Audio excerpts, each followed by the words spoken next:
এটা 25শে ডিসেম্বরের ভিডিওটা রাত্রে থেকে শুরু করছি, মানে 24শে ডিসেম্বর রাত্রেবেলা সকালে খাওয়ার জন্য এই কেকটা আনি। আর তার সাথে এই 20 টাকার সুইস রোলটা ফ্রি পেয়েছিলাম।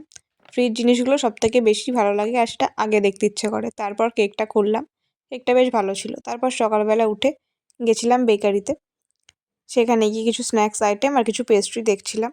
সেটা নিয়ে বাড়ি আসি আর ভিডিওর ক্লিপটা ডিলিট হয়ে গেছে। তারপর বাড়ি এসে পার্পেল থেকে একটা পার্সেল আসে, এটা পরের পার্টে আনবক্সিং করে দেখাবো। আর আমি প্রত্যেকবার কেক বানাতে গেলে এরকমই হয়, পুড়ে যায়, না সেটা শক্ত হয়ে যায়, না হলে সেটা খাওয়ার মতো না। এবারও বানাতে গেছিলাম, চেষ্টা পুরোটাই বিফলে। তারপরে বেরিয়েছিলাম বন্ধুদের সাথে, বেরিয়ে খেয়েছিলাম পিৎজা। চিকেন পিৎজা ছিল, পিৎজাটা দারুণ ছিল, পুরো মন খুশ।